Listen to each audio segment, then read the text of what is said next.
team that, or England and Italy were the only actually teams that improved from the World Cup.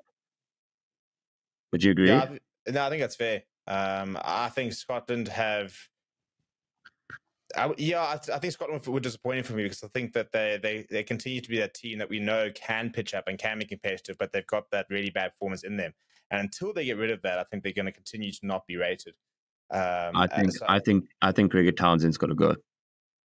My biggest problem is who replaces him. I think that's a similar kind of vibe with Wales and Warren Gatland. It's easy to sit there and say, right, well, the Teds need to roll, but is there a coach out there that can do the job? I mean, look, Scotland throw all the money. Hey, I think Jacques Ignan goes to Scotland. Yeah, bring him in. I mean, they play a pretty attacking style of rugby.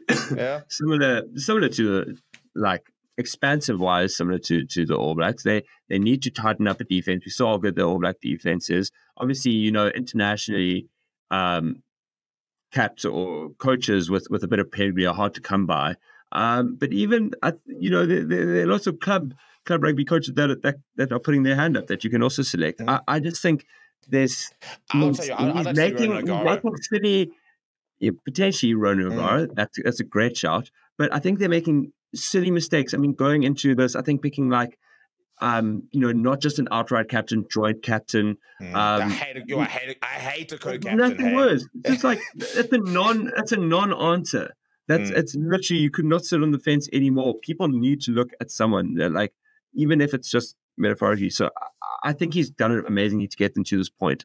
They keep on fumbling when you feel like they could just grow into something more and they aren't. So I think for them they need to move on, because this is a special generation for Scotland. It doesn't come around. Or else they need to look at the backroom staff. I mean, look, for example, at what Sean Edwards has done, moving to France, stuff like that. There's no doubt there need to be a bit of a rejig, whether it's a case of keeping Gregor Townsend at the helm and saying, right, well, where do we need to improve? Let's bring in stuff like that. That's what I think the Springboks have done so well in the Rusty era, is that they've brought in people at good times that have added a bit of extra parts here and there to just refresh things. And I think that's sometimes where I think that over in Europe, I think sometimes they get too reactive and they sack somebody at the top with the entire team, and then a brand new coaching team walks in and takes over. And it's inevitable. Head coaches want to have his own assistants and stuff like that. But you also sometimes throw the baby out with the bathwater when you just press reset, as opposed to going and saying, well, there's aspects here. If the coach still has the belief in the dressing room, how do we give him what he needs to be able to bring out the best in what's already a workable structure, but something needs to change. So I agree with you there, whether it's a full reset or whether it's rejigging a few things, there does need to be changes, because I think the Scotland, I mean, I look at some of those players. I mean, I think Hugh Jones is one of the top 13s in the world at the moment. I think they've got some very exciting players, but the golden generation